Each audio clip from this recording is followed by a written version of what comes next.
Yes bakunze bandati benda baramukije ngenda bamwire bivanye no mwose aherereye ni Elma Love mwari mu musi nishikiye kuri tele kugira ngo ndabereke ingene kiyaga Tanganyika kiko kibandanya gikora ibintu bitameze neza so nka mubona ndi neza na neza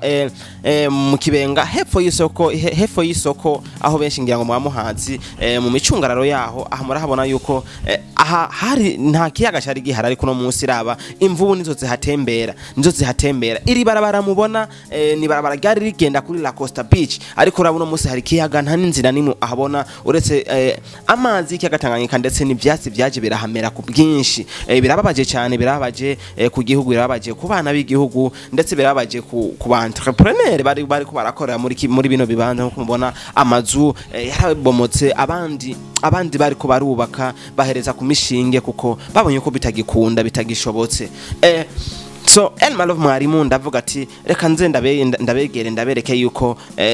igisagara kiriko kiratera kibana bindese sinaha honyene biri kubigenda biba henshi mu Gatumba n'ahandi henshi hatandukanye ariko nashimye kushika hano kuko numvise ko hano hari ikibazo gitandukanye kabisa kandi gikomeye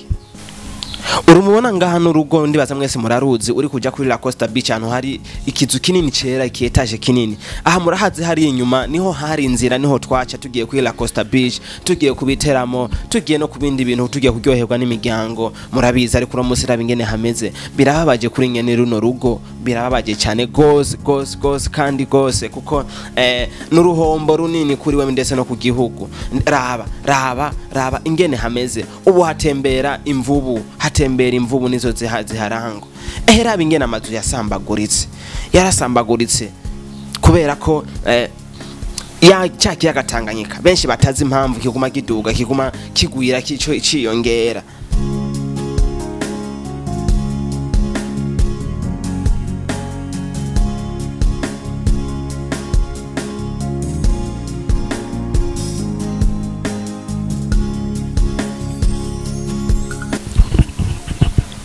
wegeye haruguru gatoya urasanga mu makartie n'amazi yarahashitse raba mwisite ingene ahantu hameze vraiment raba birateye agahinda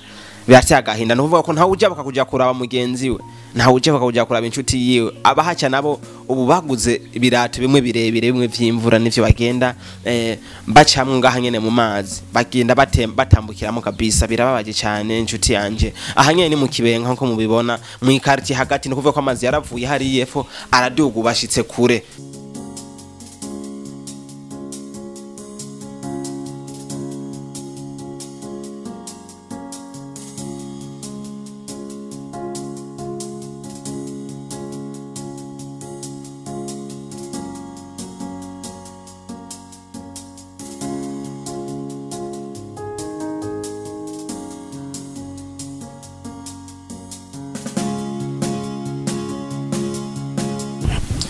izingo nyinshi muri ko murabona ngaha benshi nta bantu bakihaba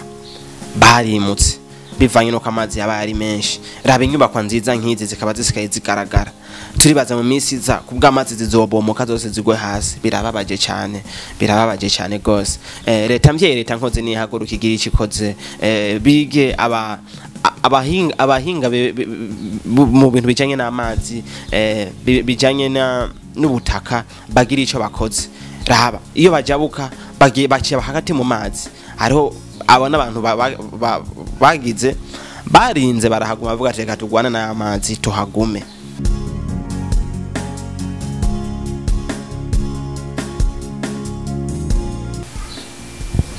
nkuko mubibona benshi barigiye baracutwira ku ruhande aho bafashe imifuko irimwo umucanga baragerekeranya kugira ngo baze baracako hejuru kandi rero no kuvuga yuko amazi uko yiyongera niko ya mifuko igenda irengerwa nabo bongera batera bongereza hejuru ngovuga ko mu minsi zaharashobora no kuba hari ku buryo uciyeho nabi ucugwa hasi ukarinda kwiyoka kugira ngo uveyo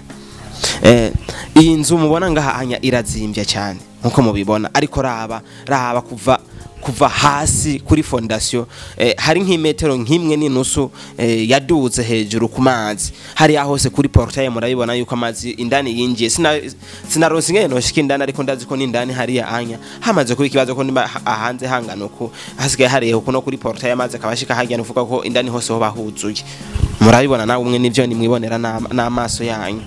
murabona ingene bagerageje kuzibira amazi ku maportail yabo ariko bikanka bikabimfa gusa amazi akagoma yinjira cyane naho mubona neza yuko amazi yarinjiye no mu nzu hose indani murabibona ni inyubako itari bwuzura ariko isa niyo yacihebwa kuko indani hose na amazi gusa murabibona namwe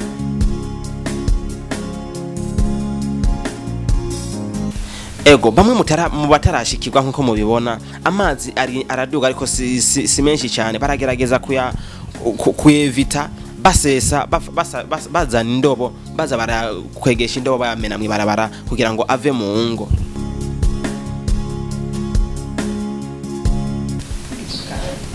Yes bakunze banda TV murabibona neza yuko benshi bandi n'ubwato bwaramaze gushika mu makarti no kuvuga abadafise ngene bahagenda baca mu bwato bakagenda kuko ibintu vyamaze kuba urudubira raba ku rupangu urabe aho hari ikiraka cya amazi yagera no kuvuga ko ngaho onye asana yari yagabanutse gato ariko ubiravye amazi yagera kure cyane iyi ni nyubakwa nashoboye kubona n'amaso yanje ndashika indani raba ingene vyari bimeze inzu urupangu rwarugawe baragenda basize ibintu byose biri mu nzu intebe n'ibindi byinshi byose biri hajya vyuzuye ariko barabita baragenda birababaje cyane kabisa nko kuri nye ni inzu birabaje no ku bantu benshi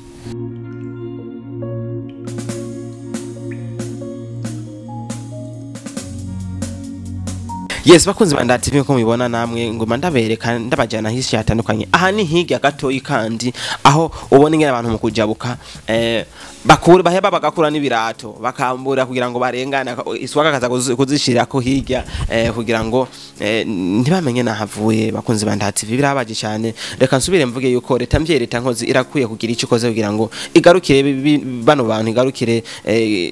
kino kiza kisa nishateje no citi ikiza kuko ni kintu kiriko cyatuma abarundi bahungabana mu mitima benshi bakubita amaboko mu mugongo abandi bayashira mu mutwe nk'abagowe benshi mu bafise uburyo baragerageje kuzana imicanga kugira ngo babikase aho benshi babona bazanye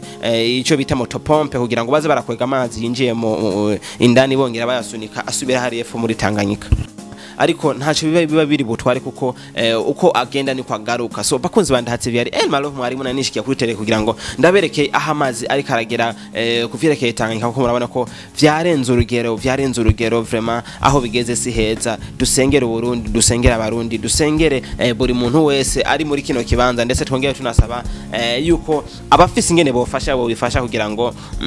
tugarukire bano bantu bitararenga inkombe uko nivyagimara kugera kure tuzobura kabisa uko baravuga ati